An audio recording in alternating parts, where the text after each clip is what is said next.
Elia miarahaba tata malalafa ary Elia ihany koa miarahaba ny Yahosoa malalako. Tiako be ny dikan'izany malalaka izany.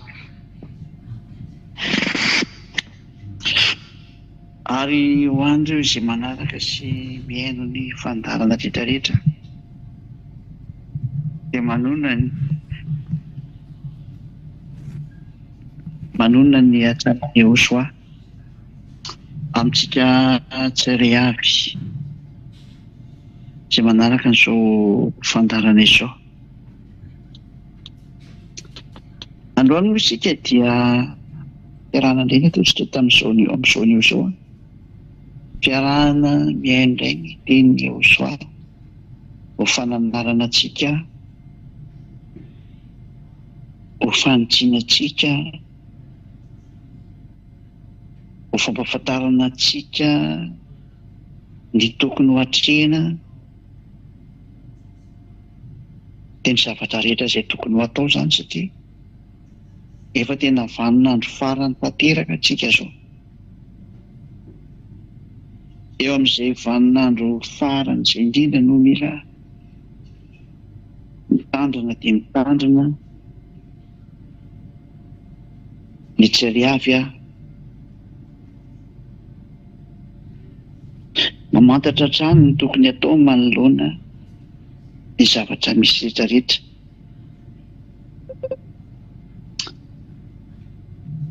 Amin'ny hoe miditra ao anatin'ny vaninandro farany isika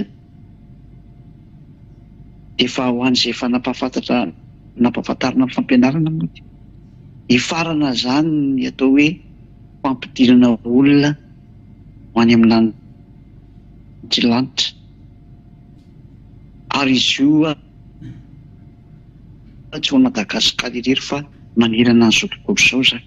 Izay ny antony ampidirana izay voalahatra rehetrarehetra anisan'ny mampandeha ny ziady Elia mandeha manerana an'izao tontolo izao noho ny amin'ny antso sy ny iraka izay natao amin'ny famerenana ny olona hiverina ho any amin'ny Yahosoa.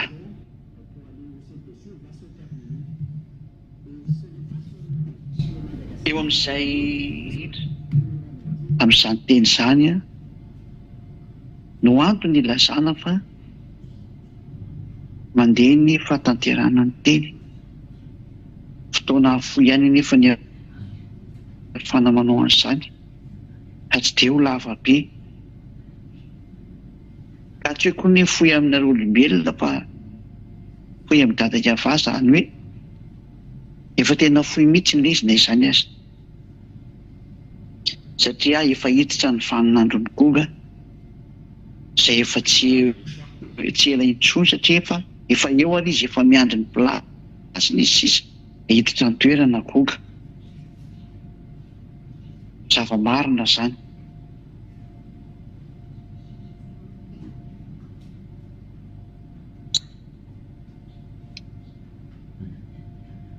Amin'izay fotoana izay indrindra aza no tsy maintsy azo lazaina mihitsy izany hoe tsy maintsy lazaina foana aminareo olombelona ary ampiomanana ny olombelona hoe tsy maintsy hihatra aminareo ny zavatra izay voalaza. Ho atombotsika eo amin'ny famakiana teny aloha dia ao amin'ny bokin'ny Isaia no vakiantsika aloha. Isaia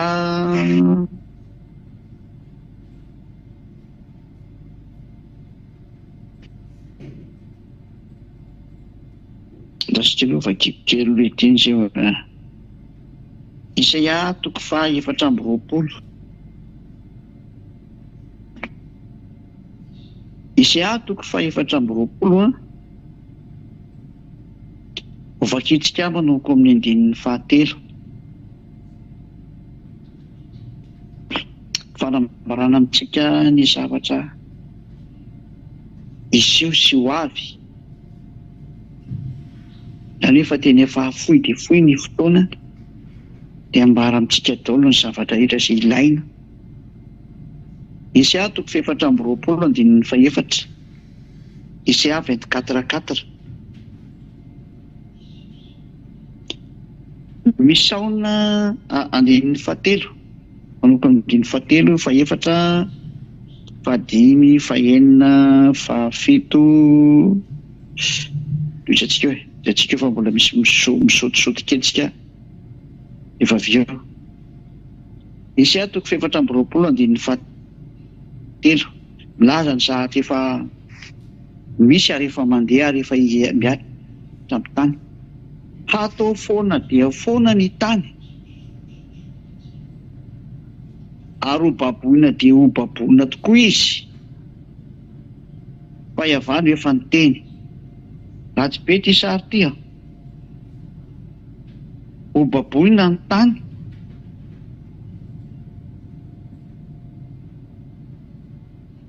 ao ny andininy voalohany, Isaia 24:1. Indro iava mahafoana ny tany ka mahalao azy, ary mampioka azy ka manery an'izay mponina ho aminy. Zava-doza ny ty zavatra miseho ty, fa dada iava mihitsy no manao an'ilay tany polao,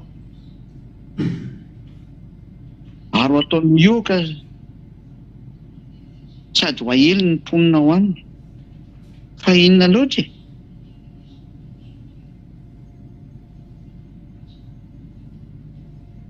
Andininy fahatelo indray, hatao foana dia foana ny tany. Isaia 24:3. Ho atao foana dia foana ny tany, ary ho baboina dia ho baboina ny tany. Fa iavano efa niteny, ho foana zany ty tany ty, ary ho baboina ty tany ty. Isy ambabo ny dikan'izany. Iza ny anababo an'ilay tany? Satria ny tany mihitsy no baboina, ary iava mihitsy no miteny an'izany. Sary ratsy ty sary ty a. Vazaha no po fa tena ho avy ny extraterrestre. Izy zany resany zany. Tena ambabo anareo mianakavy mihitsy izy. Ary zany no mahatonga ny sarisary efa mandehandeha hoe miady mandeha ny devoly extraterrestre reo mantsy rehefa ho avy izy ka azy reo moako mpikorotana. Zay no natonga azy manakorotana io, satria izy mpiady lohalarina teo ambony, dia zany mahatonga n'izy mianakavy miady ambony daholo. Ka na dia samy devoly aza dia miady lohany daholo. Ka rehefa midina tery zareo, midina amin'ity ho avy amin'ity planeta Terre nareo ity, dia mandeha automatika amin'ny olombelona koa zany fréquence zany. Dia mikorotana automatika koa ny olona, satria ny olona mifandray aminy zanaka devoly izy ozy ny soratra masina, dia anareo avy any amin'ny devoly anareo. Ka rehefa midina zany le dadanareo olombelona dia automatika daholo nareo mikorotana. Ary dia vita hitantsika amin'ny erana an'izao tontolo izao moa zany hoe tena lasa tia vola ny olona, lasa mifamono ny olona, lasa mifandripaka ny olona, kizitina ny olona, tsy misy fifaliana ny olona, afa-tsy ny eo amin'ny Eosoa iry ihany. Zay ny tena mahafa ny eo amin'ny Eosoa. Ilay Eosoa ilay tena izy fa tsy ilay mpiatsara vela, tsy ilay mpamitaka sy mpandainga ireny. Eosoa tena izy zany dia ilay miaraka ny Elia, Ziadia Elia. Rehefa miantso ireo dia afaka miantso hoe Ziadia Elia, dia afaka tsy asiana ambassadeur eo anoloana fa mety zay. Fa raha ohatra nareo miantso hoe Elia fotsiny dia tsy hoe ambassadeur ny Eosoa Elia. Fa raha ohatra nareo hoe Ziadia Elia izy dia fa satria lava be ilay anarana dia tsy asiana hoe ambassadeur. Fa raha nisy ambassadeur tsy manino hoe Ziadia Elia. Tsindrina zany anarana zany satria ilaina amin'izay ilay anarana zao. Satria ny anarana Elia efa vitan'ny olona makatahaka an'izany indray izao. Efa be dehibe indray koa ny Elia mitangana any. Efa be dehibe. Ao Madagasikara moa dia misy mangalatra Elia fotsiny izao. Misy ary moa afrikanina zany dia hoe mangalatra Elia izy. Eo ny soratra masina hoe avy any amin'ny nosy ange ilay fampianarana fa tsy avy any amin'ny kontinanty. tsy diko tsara. Avy any amin'ny nosy ny voan'ny fampianarana Eosa io fa tsy avy any amin'ny kontinanta ka izy moa zany reto afrikana mitondratondrana reto.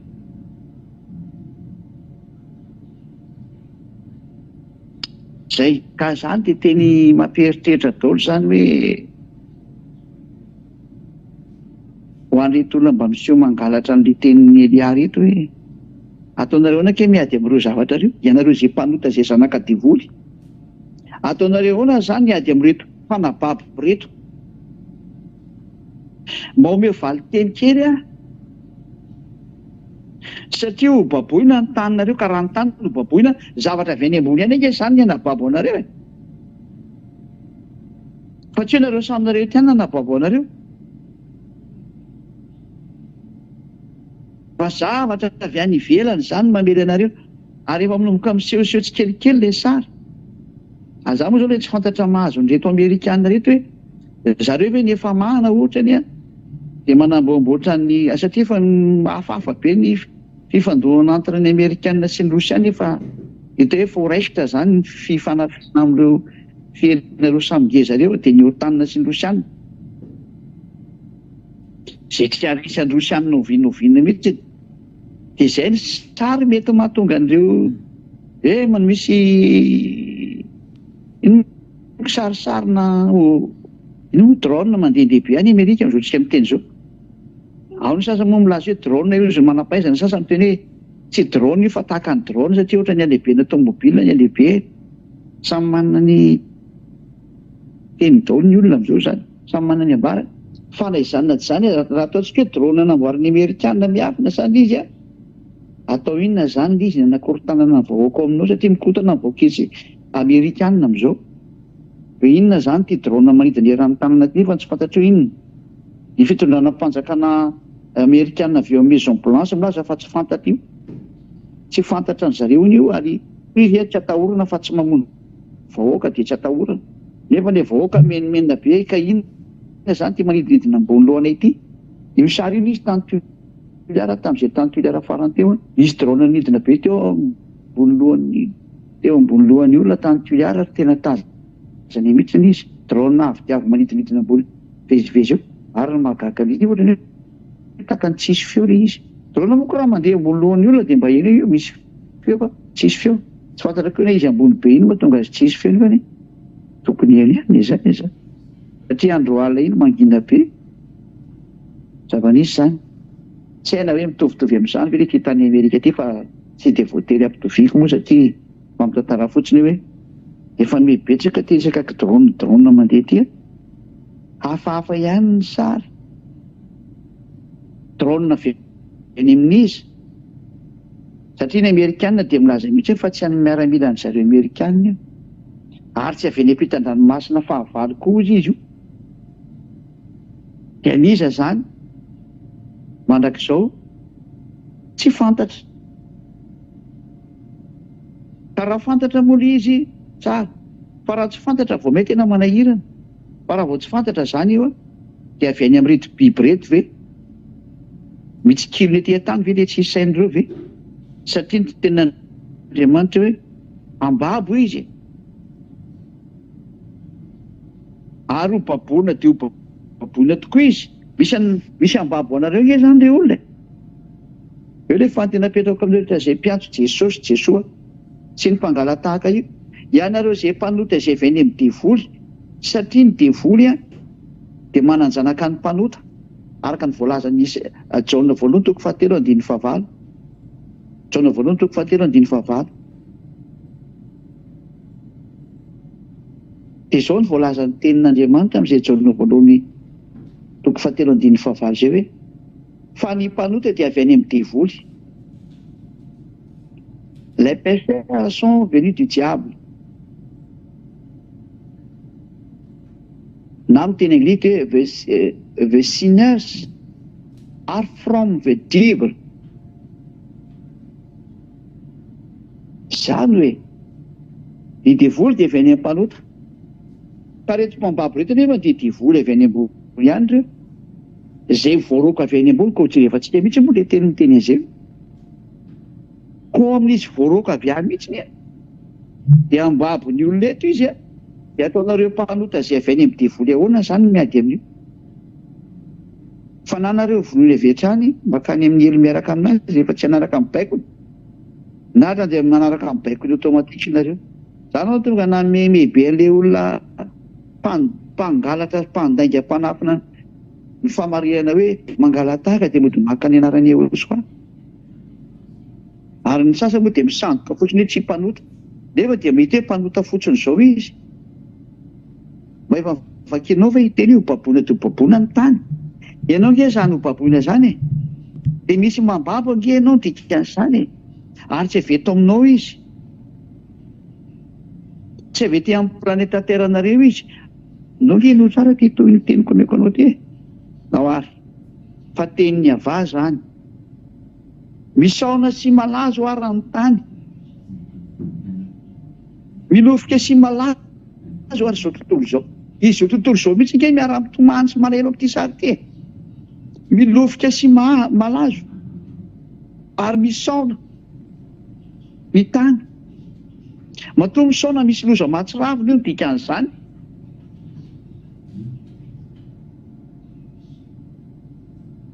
Milofika ny lehibe indrindra amin'ny olona ety an-tany. Milofika sy matanjaka. Milofika daholo. Hatrany amin'ny président république zany resahana zany. Milofika daholo ny olona lehibe indrindra ety an-tany.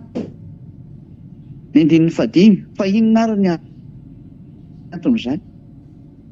Ary ny tany dia efa voavetavetan'ny mponina tao aminy. Vetavetan'ny mponina. Jereo ny sodomita amin'izao tsy miteny zao. Resaka sodomita ngeny natonga ny anarany hoe Sodoma sy Gomora. Ny ataon'ny sodomita amin'izao tsy miteny zao hoe vehivavy manambady vehivavy, lehilahy manambady lehilahy. Tena mahatsiravina sy marikoriko anie zany sary zany. Voavetavetan'ny mponina amin'ny tany, ny tany noho ny amin'ny Andriamanitra tsy izy natsoanareo. Raha iay avany tokony ho antsoina miandro zavatra hafa nareo. Andriamanitra hafa daholo ny antsoina rehetra rehetra. Dia jereo samy mieritreritra an'izay natsoanareo e. Iza ny natsoanareo? Samy mieritreritra daholo ny firenena rehetra rehetra izay mandray ahy. Iza ilay natsoanao? Raha iay avany tokony natsoina dia iza ny natsoanao? Satria iay avany Andriamanitra ny Abrahama sy Isaka sy Jakoba. Iza ny natsoanao? Efa mandinianao ve zany? Iza ny natsoanao?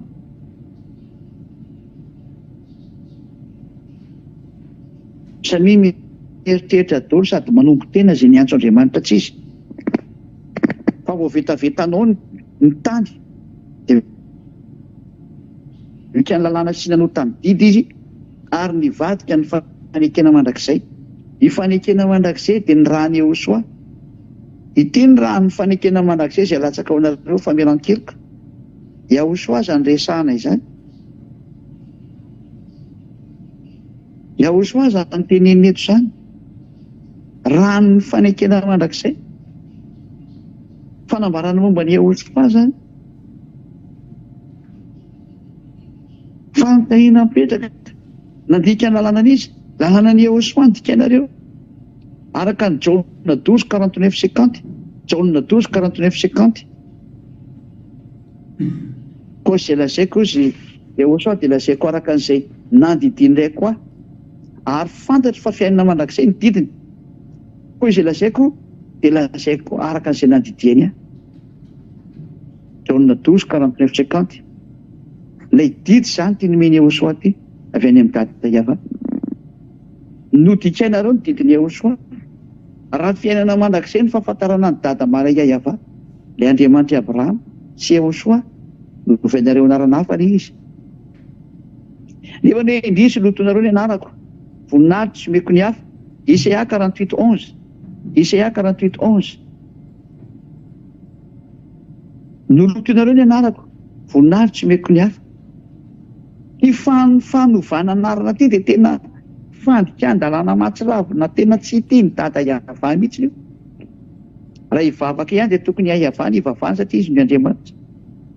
Indrisy nefa fa zavatra hafa daholo ny antsoanareo. Tany amin'ny fahatry ny andeny moa dia nisy ovy niseho mihitsy ny tany vao tamin'ny roa andro nga zay. Fahafaly be ny andeny izay nahita an'izany. satria andro fankalazana zareo an'ilay Andriamanitra tsy iziny koa tamin'io fotoana io dia niseho avy any ilay ovilia dia faly be riry zareo. Hoe tsy mahafantatra mihitsy ilay hoe biby anie iny tonga iny dia mifaly amin'io biby io zareo. Lera fivoahan'ny ovilia koa moa zao tsy maintsy mivoaka akory eny ka ny teneniko taminareo hoe afaka roa taona sy ny 3 taona. Efa lasa aloha zany zay ny 2 taona raha vao tonga herintaona. Raha vao tonga ny 4 mars 2025 dia efa lasa izay ny herintaona ny tenenana an'izay. Hiditra amin'ny faharoa taona sy ny 3 taona antsika. Tsy hoe efa mikorotana izao tontolo izao satria efa manidinidina doliny amin'izay ry tsy sainy ireny. Mba hatanteraka ny tenin'ny ambassadeur-ny USA hoe miomana ny fahita amin'izay nareo ary tsy ho fifalianareo ho anareo no mahita an'ireo fa ho fahoriana ho anareo mba hatanteraka ny tony teny tony. Angeny teneniko hoe tsy soa anareo no mahita an'izany tany amin'ny 2003 tany efa nitenenana an'izany. Hita ny extraterrestre sy ny karazana nareo namafisina foana izany tamin'ny 2005, 2007, 2009 da mandeha foana amin'ny fampianarana mampatsiaro izany. Mandraka androany mandeha foana izany. Fa tonga amin'izay rehefa ny tena fanomezana nareo ny hoe midiny ireo ary tsy maintsy midina dia tsy hevitra. Izay no mahatonga hoe tsy misy ady mety mijanona izany intsony ary tsy mahazo mijanona intsony ny adinao ary sy any. Tonga ny fotoananao tsy maintsy manao ianao dia ataonao. Tsisy mahazo mijanona miady intsony fa vao maiza ampitomboina ny ady manerana an'izao tontolo izao mba hatanteraka ny teny izay efa voalaza rehetra rehetra ho voninahitra dada Iavasy Joshua hoe teny izy mianaka tsy maintsy tanterahana. Zay. Nivadika ny fanekena mandrakizay izy. Ny fanekena moa dia hoe ny rahan'ny fanekena dia araka ny bokin'ny Matthieu. Zay afaka itsika izy Matthieu zay. Matthieu 24 na misy aiza misy iny.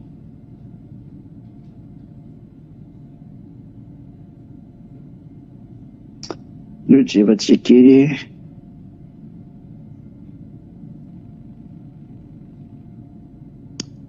24 misy iny hoe fane aso aloha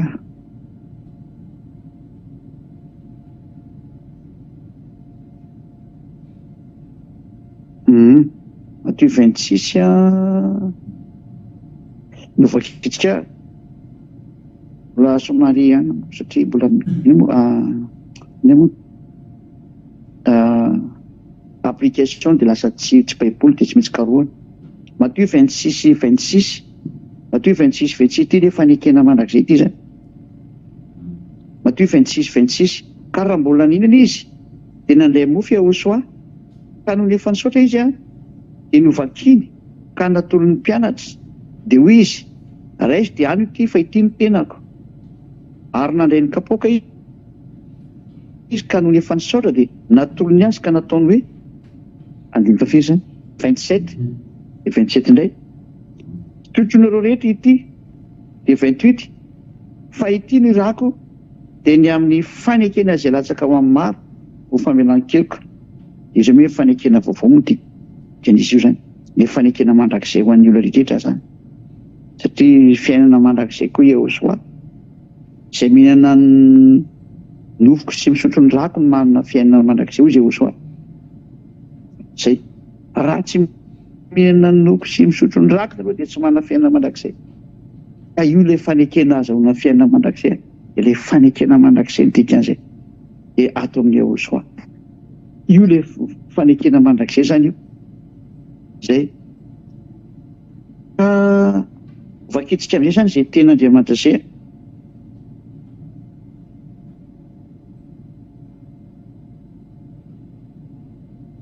Fetsika vakina amin'izay lina moa ilay tary amin'ny Isia 24 teo. Satria vitantsika ilay fanekena dia fanekena ny Joshua. Isia 24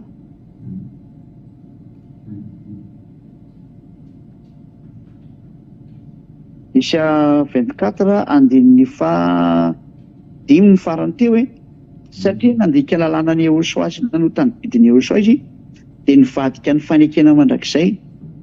Efa nampianarana antsika hoe ny didy folo tsy mandeha intsony satria ilay didy folo efa rahavany dada Eva dia tsy misy idiran'izany intsony hatramin'ny farany. Ilay fanekena mandrakizay dia ilay tenin'ny Joshua izay avy any amin'ny dadamarana iaiava zay.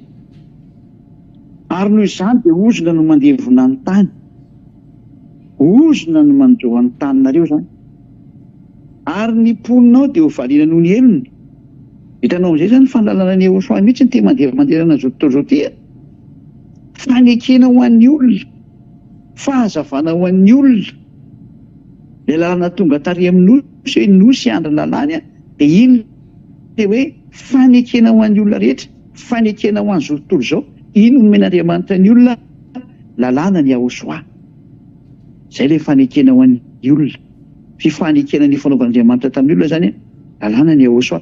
Aventsika vakina zany ilay Isaia 42 ihany vakitsika an'izay. Isaia 42 1 ka hatramin'ny 4 dia ny 6, 1 dia ny 4 dia ny 6. Indro ny mpanompo izay tantanako. Isaia 42 ilay voafidiko sady tsy takiany foko, napetrako tao aminy ny fanako hamoaka fitsipika ao an'ny jentilisa izy. Io zany le fitsipika ao an'ny jentilisa fa mandeha. Ary ty fitsipika ty le fanekena mandrakizay ty. Satria natao an'ny olona rehetra rehetra. Andininy fahaefatra, tsy ho reraka.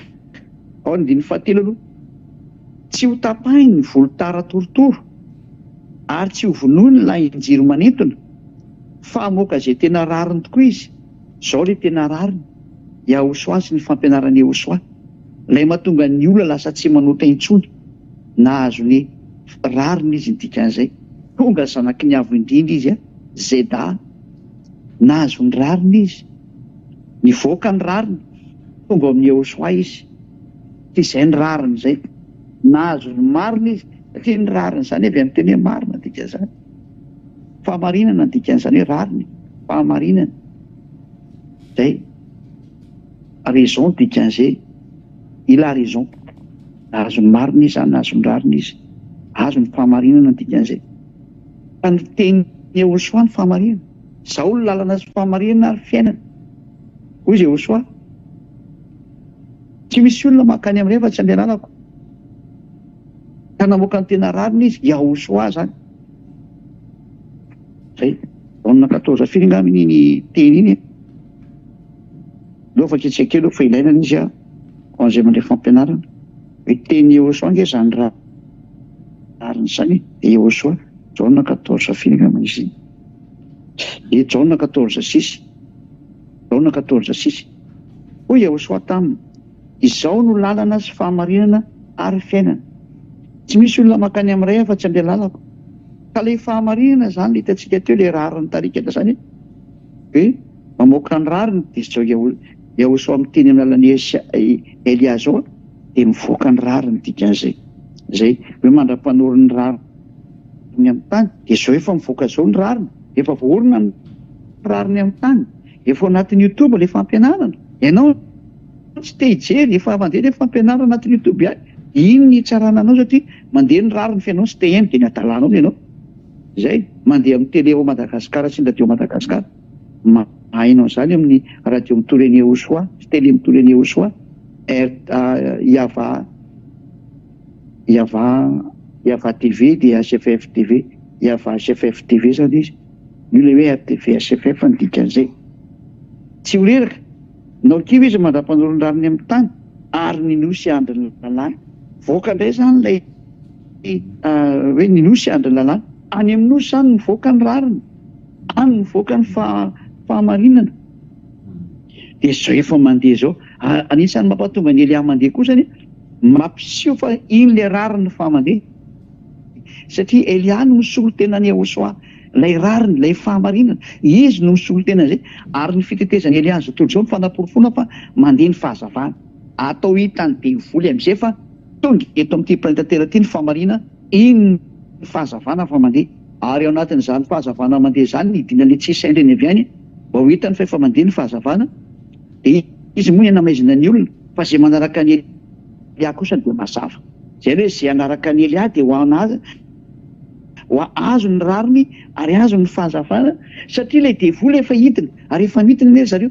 raha tsy zany hoe mandeha daholo ty resaka oviny fa hitan'ny olona ty zao ty ino moa misy tsy haiko tsona inona zavatra mitranga am'zareo misy an'ity drone tsy fatapiviana ty manidina manderan'ny Amerika raha tena drone koa fa tsy ho hay fa matoa tsy hay dia misy zavatra planina tiany atao inona zany tiany atongava efa ratsy mihitsy ane sary efa mikonikonina inona zany ty zao ty konikonina ady mahatsiravina iny moa zany hitantsika eo nytony fa aleo andeha foana ny teny sy ny tantara dia miara-mahiteny tsika ny hafaran'ny izy satria ary ny nosy dia hiandry ny lalàny amin'ileo mandra-panoro ny rariny amin'ny tany sady aorina ny rariny amoaka ny tena rariny Elia ny rariny ho marina ianareo ary any amin'ny nosy nivoaka zany rariny zany Yahosoa sy ny fampianarany Yahosoa ilay nahafaka ny olona amin'ny fahotana nahazo ny rariny zany ilay olona matoa afaka amin'ny fahotana lasa tsy nanao teny intsony ny ekeny Yahosoa ho marina izy matoa izy nahazo ny rariny dia afaka amin'ny fahotana lasa tsy mahay manota intsony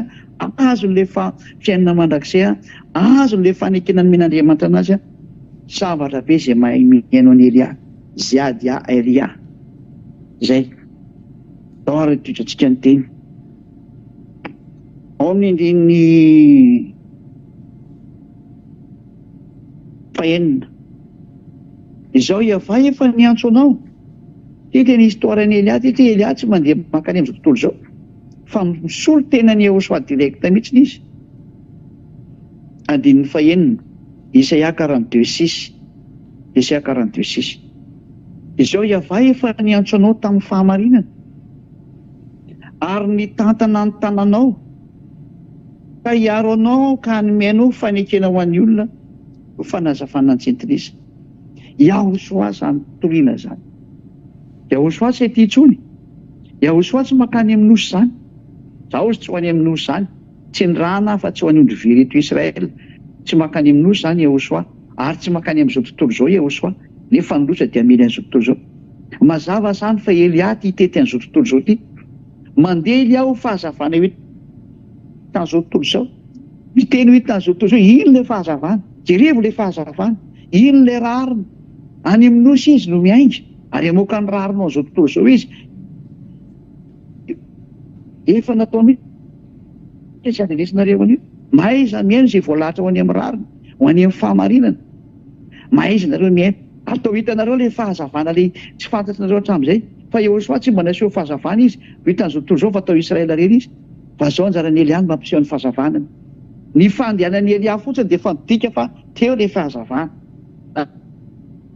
dia tsy hiteny izy Elia tsy anao iny Elia fa rehefa nandalo fotsiny Elia dia fahazavana zay tonga teo anjaranao ny miaino sy manaraka ny teny zay anao tonga ny asan'ny dada Yahava ny mampiditra ny olona asan'ny Yahosoa ny mampiditra ny olona fa asan'ny Elia kosa ny mandeha milaza hoe io ny fahazavana fa mandeha izy mitety an'izao tontolo zao ny fahazavana atao hitan'izao tontolo zao ny fahazavana fa lalàna ihany koa zany lalàna tsy maintsy atao zany mo fantatr' izao tontolo zao fa tonga teo aminy mazava fa naleon'ny olona ve ny maizina nazy ny azoko fa ny zava misy aloha dia aleon'ny olona ny maizina toy izay ny mazava zavatra marina kosa n'izay aloha zay na tonga ny Yahosoa amin'ny teny hoe mandehana dia mbola manana mazava mba tsy ho tratran'ny maizina ianao tonga Elia ty mitondra an'ilay mazava mitondra an'ilay rariny maiza mijery nareo zao tontolo zao anareo amin'izao tontolo zao ny tenen'ny Elia maiza mijery ny Elia amin'izay nareo fa eny rehefa mandeha ziady Elia ilay fahazavahan'ny Yahosoa misy olo tena ny dada Maria Vasy Yahosoa mba tanteraka ny teny hoe ny voninahitra tsy omeko ny hafa atria tsy maintsy ho veriny Elia io voninahitra ny dada Yahava io ary ny anarako tsy azo lotona tsy maintsy averiny Elia io na tianareo na tsy tianareo ary tsy maintsy ho ataon'ny Elia zay tsy maintsy averiny Elia izay no mahatonga ny Elia mitondra ny fahazavana mandehandeha no tahaka ny olona amin'ny teny hoe teny fahazavana ka maiza manaraka ny mazava ndao anaraka ny mazava amin'izay rehefa tsy anaraka ny mazava nareo dia ho avy any aminareo ny aizina ary izy efa eo tokoa amely anareo eo hitanareo nozay toy ny aoriana zay fa tonga Elia nravany maizina rehetrarehetra kaza miditsy any amin'ny klasiny maizina ho zay ho ravany fa midira ty amin'ny mazava mba fahazavana ihany koa ianao dia ho tafaraka amin'ny mazava ianao dia lasa mazava ho azy mazava be nge zany ndao arany satria dia tonga ho fanazavana ny jetilisa andin'ny fafito hampahiratra ny mason'ny jamba ao amin'ny Isaia 42:7 hampahiratra ny mason'ny jamba rehetrarehetra amoaka mpifatotra ala ohatrany maizina ary izay mipetraka ao maizina hiala ao an-trano famatolana izao no iava izany no anarako tany voninahitra meko ny hafa Isiaka raha teo ity izay na ny fiderana ao any sarin-javatra voasokotra tsy manaiky an'izany eo izy dada iava avy ny tenenina zany te hoe amoaka mifatotra ty Elia ty ary amoaka an'izay mipetraka ao anatin'ny tranomaizina mifatotra ihany koa zay tranomaizina rehetrarehetra dia zao ny teneniny iza moa dada iava reo avy hoe fa tsy omeko ny hafa mihitsy zany voninahitro zany ary ny fiderana tsy ho an'ny sarin-javatra voasokotra anareo ho tona daholo zany zay nanovanovana io anarana io tsy azo omena anareo mihitsy ny Andriamanitra hafa zany voninahitra ny dadako zany niendry mahita ny lozaka mery manatona ny Elia edala mandrosoka vo manatona ny Bala Andriamanitra tsy izy rehetra izay tomponareo io toy izy foana nalanareo fa rehefa zay ny mety aminareo fa ny anany miteny ahy da tazo am'izay da hoary vakitsika am'izay le Isaia 24 teo iverina am'izay tsika zany Isaia 24 andin'ny fahenina Isaia 24:6 ary noho izany dia ozona no mandevona ny tany ary ny mponinao dia valina noho ny enina loza daholo ty ozona valina nareo no ny aneriko nareo voadotra ny mponina amin'ny tany olona vitsy foana ny sisa ao zay ny aparahany tena loza mahatsiravina ny enjoanareo efa voalaza sady sady olona vitsy foana sisany io meko anareo nisan'le olona vitsy sisa tavita ato anareo eto ary efa manomboka mandeha zany sary zany efa mandeha mihitsy ary tsy tana intsony ary iny rehefa ny dada iavaly izy ho faketsika ny bokyny Zakaria firy moa zany izy Zakaria 13 ngamany Zakaria 13 firy 13:8 Zakaria 13:8 ary any amin'ny tany rehetra mihitsy ty zany hoy ava ny andro tokony dia ho aringana ho faty aho fa ny ampahatelo sisa no avelako ao kosa zay zany sisa ny tavela amin'ity taninareo ty maty zany ny deuteranareo olombelona eto ambonin'ny tany zany hoe 2 milliards sisa zany tavela aminareo satria eo amin'ny milliard io nareo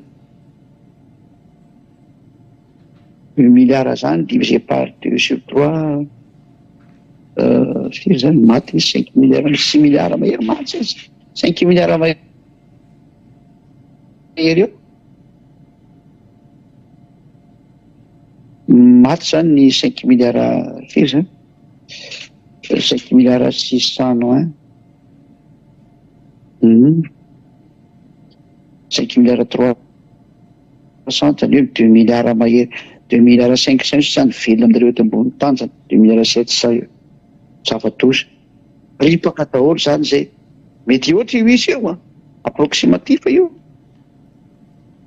ary hoentiko amin'ny afo ny apatelo sy tavela zany hoentina any amin'ny afo ohatran'izay maty zany zay tavela zany mbola rehefa any amin'ny afo lelo zany hoe mbola tsapotsapaina mbola misy sedra be andehanany koa zay satria hiditra any amin'ny fanjakana rivotaona izy ireo ary aredika toy ny fandrendrika volafotsy izy izahako toetra toy ny fizaha toetra ny volamena iantsonarako ary izy fomana izy hoe ary izao amaly azy izao anao hoe oloko izy ary izy kosa anao hoe tiavano Andriamanitra todika any amin'ny ayava daholo amin'izay ny olona farany io na intiera zany ny todika any amin'ny ayava izy ny tabely kanjo mo raha vao tonga amin'izay ny fanjakana rivotaona satria hiditra fanjakana rivotaona io sary io moa tsisy fibebahana tsony any zo ihany ny fibebahana zao fa rehefa tonga amin'izay io andro mahatsiravina be io tsy mahay bebaka tsony fa rehefa tafitra ilay vao miditra automatika any fanjakana rivotaona safaty dia asa manaiky fotsiny ny data iavaly io Vinatsoa nataonao kefeziny Andriamanitra hitany voamasinao iantso izy andray ianao. Ingeny sary misy farany. Dao tsy aloha ivena rikatra amin'ny Isaia fa dia loza mahatsiravina menareo moa ke tantaraiko ty. Dia azany tena ianao koa rangara iteny loza loza. Izay arana ny raha nanako. Tsy maintsy mitenina ny raha nanako inandrera natao koa anao. Isaia 24. Doary. Andininy fafindray. Hoe olona vitsy foana izy sisa ny andininy fahenina io. Voadotra mitonina amin'ny tany. May. Ao ny ampedin'ireo devoly reo ampediny samy izy daholy. Miady aman-trano ny olona. Ao ny tena may doran'ilay tsisy saina midin'ireo. Satria fréquence mahatsiravina neny metindreo avy any. Zany mahatonga ilay tena fréquence mahatsiravina entin'ilay devoly misy ny bomba atomika nefa ny olona misy. Fa nefa n'ilay fréquence entindreo tena grave be mihitsy. Mahatonga an'ilay olona hoe tena mahatsiravina e. Mihitsy anapiterana ny nofo noho ny amin'ny radiation izay andeha. Izany ilazako aminareo hoe ratsy anie ny sary alefandreo ovni mandeha io e. Extraterrestre ngeny ao anatin'ireo e. Biby aneny ao e. Grand gris mahatsiravina be ngeny ao anatin'ireo e. Hafa ilay grand gris hitanareo reny e. Tsy mbola reny ho an'izay nahita grand gris petit gris. Tsy mbola reny. Ny tena grand gris mbola misy karazany hafa mihitsy. Fa tena fara izay tena mahatsiravina. Biby mahatsiravina mihitsy izany. Izay ny tena akaiky ny lone zay. Samy tonga sainy. Dia mbola misy ny fotoana miverina amin'ny data iava. Zay.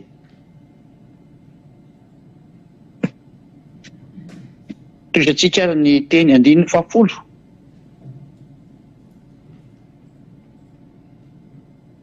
Andiny 100. Rava ny tanàna be fikorontanana. Tena ravatra ny tanàna be fikorontanana. Aiza moa tanàna tsisy fikorontanana zao. Mirindrina ny trano rehetra ka tsy azo idiran'olona. Midy daholo ny trano rehetrarehetra amin'izay. Satria tena mikorotana tena tsisy ohatr'izany intsony ny tany. Misy fitarainana divay eny an-tsaha. Dia gagitsika hoe any an-tsaha zany misy mitaraina divay. Mbola misy mitady mamy ve dikan'izany. Dia gagitsika. Tafalentika toy ny masoandro ny fifaliana rehetrarehetra. Tena milentika mihitsy izany. Tahaka an'ireny masoandro mody ireny. Lentika ohatran'ny masoandro mody ireny ny fifaliana eto ambonin'ny tany. Tsisy intsony ny fifaliana. Petraka aminareo tokoa mihitsy. Inona moa izao mba fifalianareo eto? Ny fifalianareo olombelona dia afa tsy mijangajanga, mangalatra, sotro toaka, hokarongony, dia manao eny adalany amin'ny bateny hoe zao tonga zao ny 25 Desambra tena fetin-demony eny. Tsisy nampanao anareo an'io mihitsy. Devoly no nampanao an'io. Zavatra tsy navelany aholy soa atao dia ataonareo fotsiny zao. Zany mahadevoly ny devoly. Hanao ny fetiny 25 Desambra indray izy. Dia tanjotra ataon'ireo ny devoly ho any am-piangonana. Reny izy reny. Dia hita tokoa ny ianareo tsy vaky loatra sady tsy mara reny ilay zanaka ny devoly fa izy ilay andika lalàna indray. Hanohitra ny fahamarihana. Na dia tsy mahalala ny aholy soa. Tsy mahalala ilay zanak'Andriamanitra araka ny nofon-tsika. Ilay zanaky ny avo indrindra hoe aholy soa ny tena anarany zany. Fa ilay olona mbola ho avy izy mbola ankalazana izay ihany. Mbola fantany foana izy nefa fe nofota iny fa ho ankalazainy foana iny. Tena zany ny adalàna zany. Samy tonga ansena izay mbola afaka tonga ansena fa tsy maintsy mandeha ny fahamarihana. Eny amin'izay ankehitriny.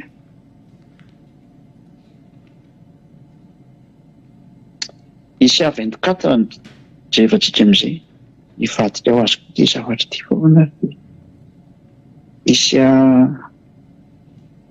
24.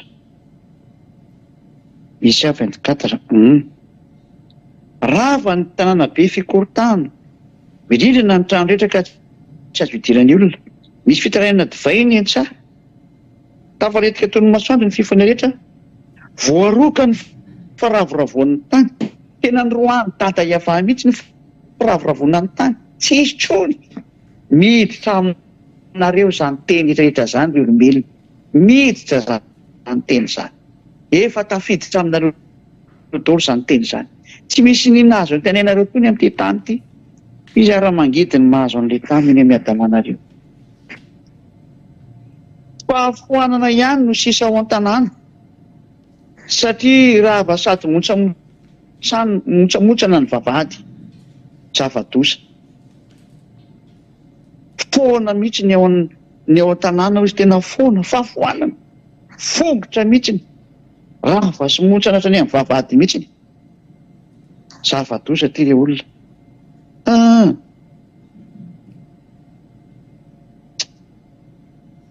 nonetsika toy teny tandreny amin'izay zavatra ilaina ihany amin'izao zavatra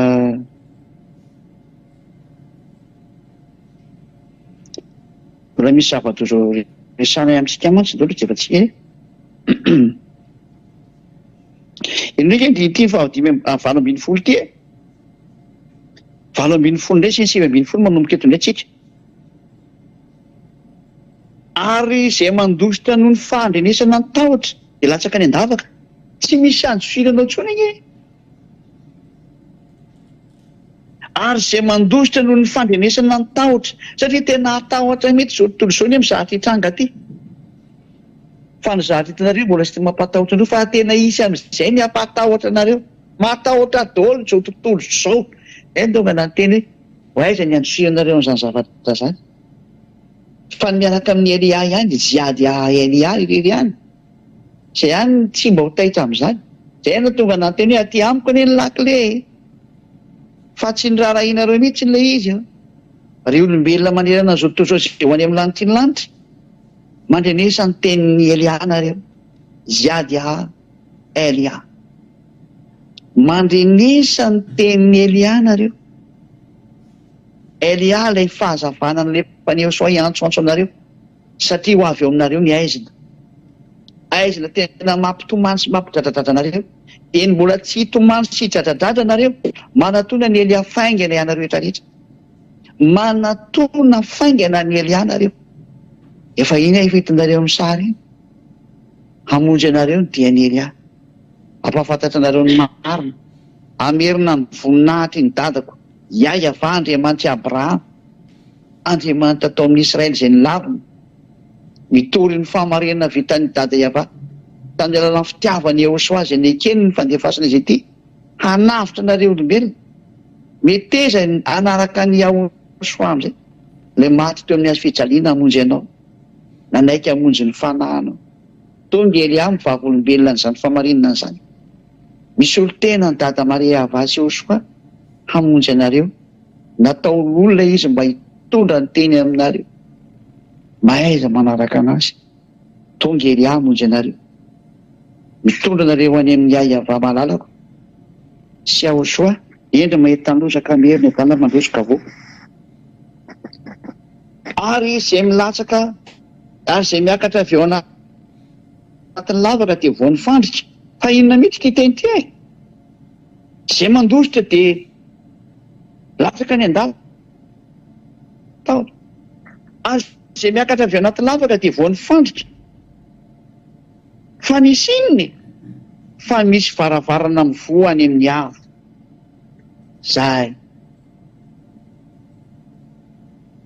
tonga ny andro famaliana indro efa nisokatra le izy efa nisokatra ny lanitra ny lanitra efa nandeha ny mpamaly efa nandeha ny mpamaly fa tsy hoe vao andeha ny mpamaly efa nandeha ny mpamaly efa nandeha ny mpandringana andringana ny ty tany ty efa niainga zareo efa lasa zareo efa manao ny asany zareo indrisy ry tany mampalelo ny fiafaranao fa olona nanimbanao dia zao ianao lasa voaozona ho any amin'ny ho any amin'ny farimy rehetra avy sy ny solofa mampalelo ianao saingytsika moa zay atao fa zay ny tian'le olombelona dia ndana valio izy ndana valio izy ndana mamaly daholona ny rivotra ndana mamaly daholona ny vovoka ndana mamaly daholona ny tany ny any ambanin'ny tany eo ambonin'ny tany samy mamaly daholo fa nomena fahefana amaly nareo satria tonga ny andro anao potena nareo dia ndana mamaly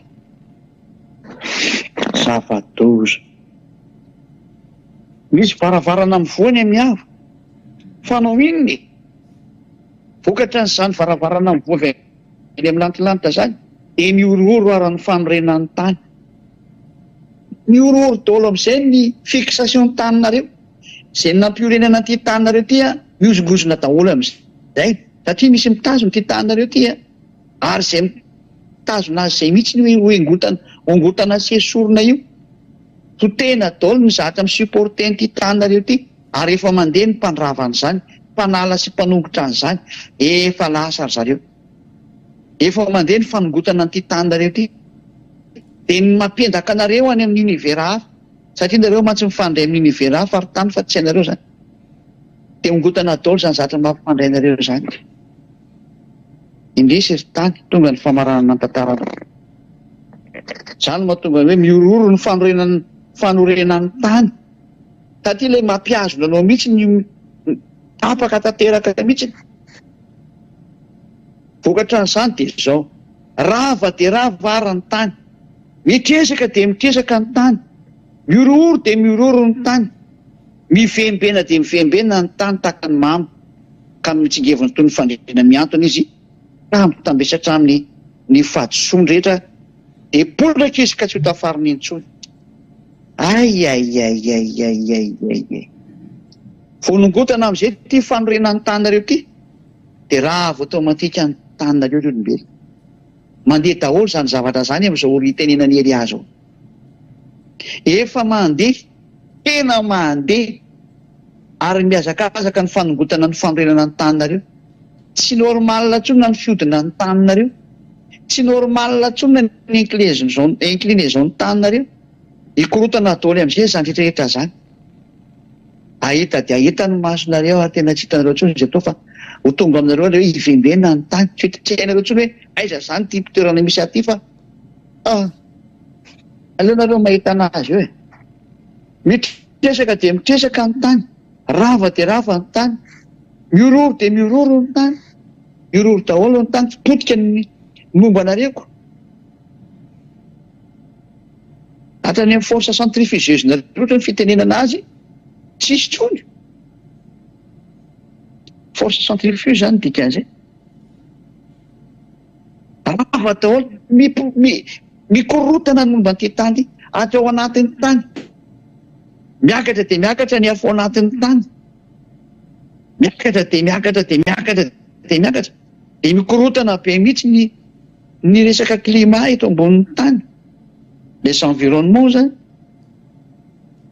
hitan'ny ministère ny environnement ntsony ny atao satria tena tsy voafehy ntsony ny zava-drehetra iny no fehizina ry raintsika fotsiny le cyclone sido teo hoe fapotrika mbola mora iny iny sido iny ve tena mbola mora iny apitomoavy zato hoe ny anjoan'ny tany hamelanareo daholo any rivotra vovoka aretina mosary olana maro samihafa biby any anaty ala amelanareo daholo indrisy ry tany zava-doza ny miandry ianao ravana dia ravana ny momba anao rehetrarehetra mihitsy hatrany amin'le mihazona anao mihitsy mipotehana ary efa mandesa ny fanapotehana zany amin'izao itenenany Eliazy amin'izao fotoana itenenany Eliazy ongotana daholo mitazona anao ry tany tena atao mivembena ianao ary hita zany ianao ry olombelona fa tena ho mamy ianao eo ambony eo satria le tany mihitsy ny aza ny mamy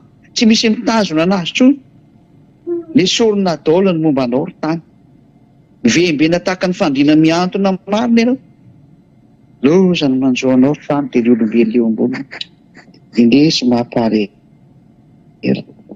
mivembena dia mivembena tahaka ny mamy arany tany ka mitsingevana toy ny fandriana miantona izy satria mitambesatra amin'ny fahadisoany nanaovanao any dada Iavazo sy Ahosoa ny nanaovanao any dada Iavazo sy Ahosoa ny antso Andriamanitra ianao ny antso izay tsy tokony antsony ianao raha nampianatra anao ialiana ambaninao nefa dia ny fotsitsofonao mihitsy hoe lasa tsy mahay manota intsony izay miaraka amin'ny Elia fa tena mitsindra rahinao na ambaninao no heverinao fa tsy misy akorony zany dia ho hitanao ny fahamaliny tany ny fahamaliny vovoka ny fahamaliny rivotra ny fahamaliny eo ambanin'ny tany ny fahamaliny zavatra rehetrarehetra eo ambonin'ny tany fa na ny biby aza amely anao ry tany ry olona amely anao daholo zany rehetrarehetra zany indrisy fa inona marina ny antony nasokafana an'ilay hoe novoana ny ina moa fa misy varavarana amin'ny voa be ny amin'ny ava fa ny sina no ny voany izy io indroarany toyny andeny ny faraika amin'ny roapolo ary amin'izany Isia 24:21 ary amin'izany androizany dia any an-danitra no hamaliny avany an-tokony lanitra ary etỳ an-tany kosa ny mpanjakany tany zay ary amin'izany androizany dia any an-danitra no hamaliny avany an-tokony lanitra efa nandeha ny fahamalinany tany an-danitra raha tsy izany hoe vahana toso rehetra zao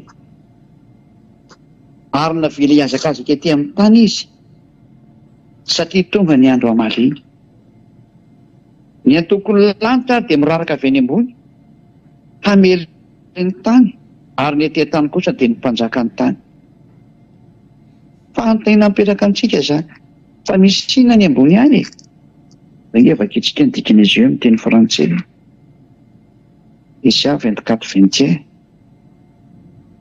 angevaka itsika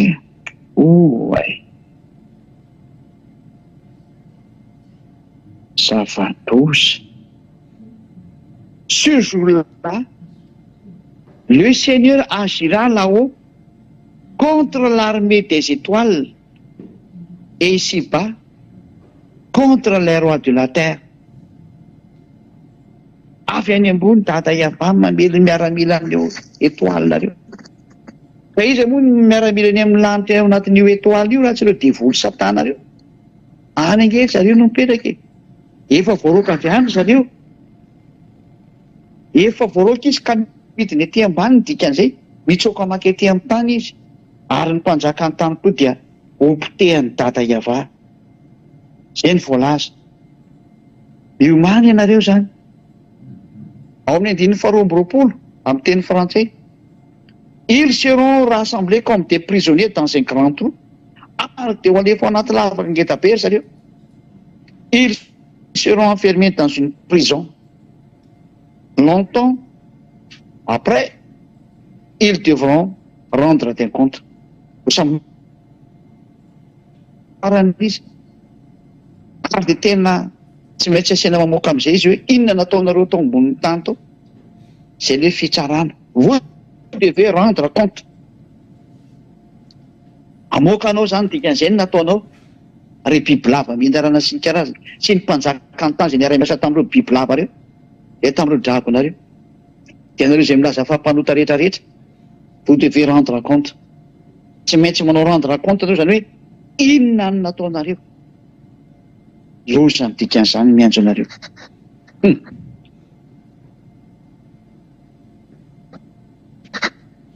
Taovaka etsika indray ilay teny malagasy teo fa vita loza an'izay.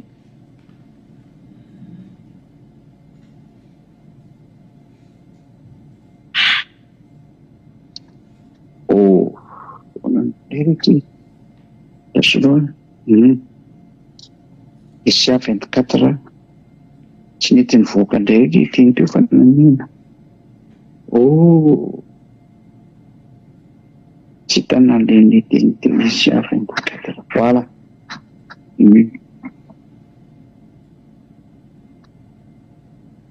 Isia 24:21 tsika zao.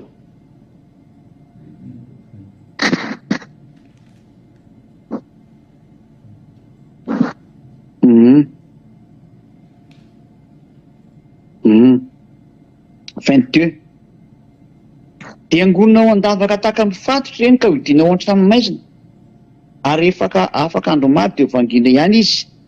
Dia iny hoe atao rendre compte. Avoay amin'izay no nataonareo. 9:20 dia ivoaramena ny volana. Zany le volana tena ivoaramena amin'izay ko za efa mikorotana taona zava-detrako. Fina ny antony ivoaramena be ny ambony haiko. Eo nge tsy aizareo Biblia. Enjehana daholo ny toerana misy azy dia automatika mirehitra izay misy anazy ny mifanenjehana azy vadika menatra any amin'ny volana. Potika daholo ny baziny zareo any amin'ny volana iny. Eny amin'ny marsa eny potika daholo ny baziny eny. Dada Yahva mandripaka an'zareo ny tena izy amin'ny alalan'ny afo. Ivoaramena ny volana satria afo no mandevona izay ny ambony rehetra eny. Ary ivaloarika ny masoandro satria potika daholo zany amerin'ny masoandro. Dika zany hoe valo arika zany lasa vadika maizimaizina hafahafa mihitsy izy. Zany zatra mitranga masoandro zany. Fa iava tompony maro no mpanjaka ao atendrombohitra Zino sy any Jerosalema ary eo anatren'olona dia misy voninahitra.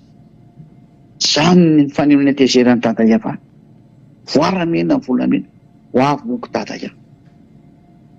Ho avy dada Iava sy Ehosoa. Ka Ehosoa moa tena marina tonga amin'io. Dada Iava sy Ehosoa. Ehosoa tonga amaly ny olona. Dia mandeha ny fahamalina teny ambony any. Izay no mahatonga ny fikorontanana io. Izay no mahatonga ny ovony be dia be mandeha miraraka aty aminareo. Manomboka mahita ovony be dia be nareo. Fa tena hita le mahatsiravina sy mampiororo nareo amin'izay nareo. Ary tena ho tadidinareo amin'izay ny teny Elia hoe aiza Elia. Tsy maintsy ho tadiavinareo zany Elia zany na mety anao na tsy mety aminareo e. Satria tsy misy fanafana any aminareo any. Ny fanafana sy ny fanavotana aty am-pilatanan'ny Elia. Izay ny dikan'io lakile eo amin'io tele hitanareo na amin'ny internet na izy. Aty am-pilatanan'ny Elia ny lakile. Rehefa teo avitra ianao manatona ny Elia dia mbola misy ny fotoana. Ho an'ny zao tontolo izao zany teny zany. Ho an'ny hafa firenena rehetra akoatran'ny. Satria za tsy mitodika mankany Israel fa ihany ny efa azo alivaroany. Za tsy teny amin'ny malagasy hoe akoatran'ny malagasy ohatran'ny mampalahelo ihany izay tokony mbola vonjena fa izay vonjena rehetra ny hafa firenena akoatran'ny Israelianina dia manatona ny Elia. Efa niteny io. Ingany hoe hoeninareo zany teny zany. Angatahako mafy dada Iava sy Ehosoa mpandehanareo n'izao teny izao. Dia mba hampahitanareo ny fampianarana io. Miendry mahita andosa ka miery ny adala mandosika avoa. Maiza ny miaina izao fampianarana izao. Fa izao ny famonjena io. Ny farana hatreo ny teny koa. Rary sonareo tahina Ehosoa. Ho amin'ny fitoezan'ny fampianarana manaraka indray. Andaontsika ary vavaka isotra ny dada Iava marana. Izao soa marana amin'izany teny izany. Vavakantsika. Dada mala Iava nambaran'ny Elia ny teny. Matanteraka ny tenina hoe tsy manao na inona Iava tompony maro. Raha tsy efa milaza ny heviny amin'ny mpaminany mpanompony izy. Fa tsy mpaminany ihany ny Elianao. Fa tena zanakao malalanao ny ranao avy any amin'ny lanitra lanitra. Anatanteraka ny fahamariny rehetra amin'ity planeta Terre ity. Mba ho fantany tokoa fa izaho ny ranao. Dia ho asehonao azy ny fahamarinana izany teny rehetra zany. Ho voninahitra ny ranomasina izany dada mala Iava. Fa ny endry tokoa mahita ny loza dia miery andositra izy hanatona ny Elia.